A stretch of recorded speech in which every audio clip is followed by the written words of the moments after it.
Hindi bariya ang bayad sa paggawa ho ng plano. Oh. Pag approve na ang budget, eto na ang problema. Hindi may implement ang proyekto dahil sa korupsyon. Buti sana kung isang tao lang nangungurat hindi Systematic ang korupsyon at ang sindikato ng ating gobyerno, kaya wala tayong makukuhang tunay na solusyon dito sa baha. Hindi lang sa Quezon City, Metro Manila na. Yun ang nakakalungkot. Dahil sa korupsyon, ang ganda ng planning, consultation, dialogue, paano may implement? Binulsa yung mga pondo. Yun ang real talk tayo, real talk tayo. Oo.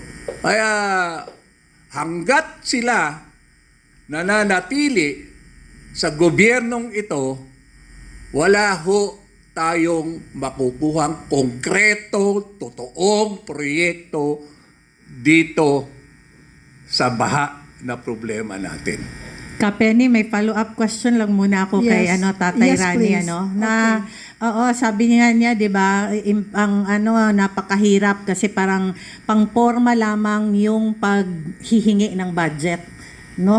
More on kaya ang laki ng problema sa korupsyon. Nitong nakaraang 2 linggo, sunod-sunod ang ulan, sunod-sunod ang baha, and Quezon City was one of the most affected dito sa Metro Manila. Tanong ko, ilang beses po kayong nabisita ni MMDA Chair?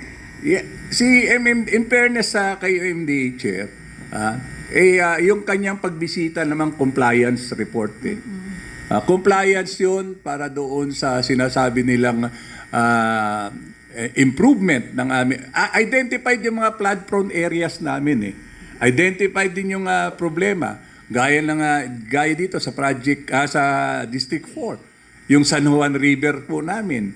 Yung mula J. Araneta papunta ho dito sa San Juan, papuntang Mandaluyong.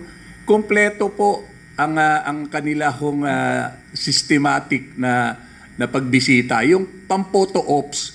Pero ang tunay na nag-dredge diyan sa San Juan River namin, natatandaan nyo itong isang oligarchs din. Isang oligarchs na siya ang nag-dredge at doon pinakita niya kung gaano na kababaw, bumabaw ang ilog Oo. Kaya dinidredge yan, lumalim uli, pero dahil nga sa korupsyon, dahil din doon sa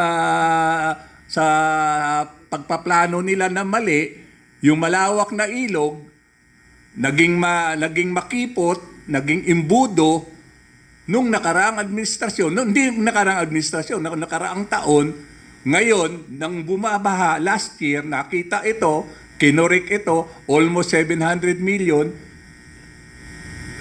dinimolish yung flood control na yan.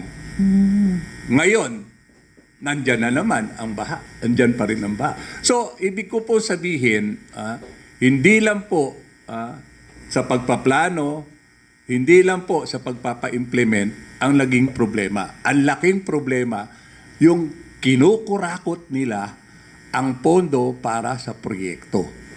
Yun ang katotohanan po rito. So, kumusta naman Tatay Rani? Yung mga nagpakita ba nitong baha lahat ng mga kongresista ninyo na nabigyan ng flood control project? Nakita ba at naramdaman ba ng taong bayan ang kanilang paglabas? Nag-report ba sila sa kanilang sa kanilang kalagayan habang bumabaha at bumabagyo? Meron bang wala ata kaming congressman Wala ata kayong pagka-deliberation, pagka-impeachment, nandun.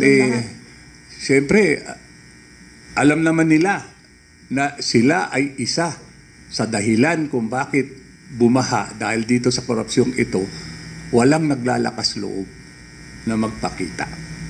Kawawa ang mayor, kawawa ang kapitan, kawawa ang mga konsihal. Sila ngayon ang nag-aasikaso sa baha na dahil sa mga national official natin.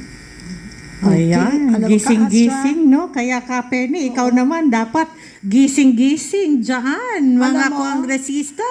Alam mo, mga kababayan, yung mga aware po sa mga Chinese beliefs, no? Kung napapansin ninyo, tayo po ay nasa buwan ng ghost month. Kaya, bawal daw ang naka-black. Pero nagluluksa po ang mga Pilipino at Pilipinas dahil tuwing bubuksan ninyo ang radyo, ang cellphone, ang telebisyon, makikita ninyo rumaragas ang tubig. Makikita ninyo inaanod ang matanda, bata na walang kalaban-laban dahil sa biglaang pagtaas ng tubig. At ito'y nanggaling sa kapabayaan. So, ano ba talaga ang dapat katakutan? Hindi ko po kinokondena o kine-question yung Chinese beliefs kasi ako po sumusunod din. Sabi ko, wala naman pong mawawala pag tayo'y sumunod. And in fact, mabuti na rin po yung nag-iingat. Pero di po ba mas nakakatakot sa Ghost Month yung Ghost Project? Ghost Project? Kasi aktwal na mga aksidente ang inyo pong makikita. Itong sa Ghost Month, pwedeng maiwasan basta magsusuot ka lang daw ng mga magagandang kulay, may panglaban, may mga meron tayong pangontrang hawak. Ito hindi, kumokontra pa yung may hawak ng Ghost Project. Di ba? Biniben pa ang batas para magmukhang tama yung ginawa nilang karumal-dumal na mga atin pong na-experience ngayon.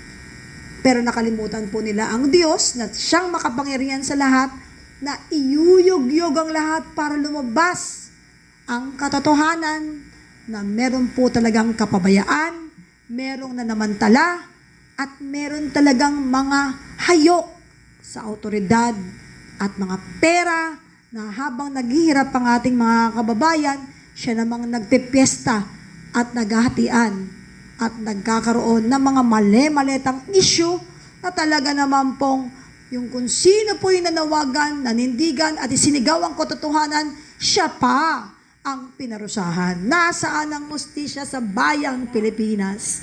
Kaya, ang tanong ko po sa ating pong Tatay Rani, bilang nasa ground, ano-anong mga ghost project o substandard projects ang nakikita mo? Yeah, Sandali, unang-una, ito pa, Tay. Paanong direktang naaapektuhan ng mga ito ang mga tao? Pasimulan natin sa inyo pong distrito.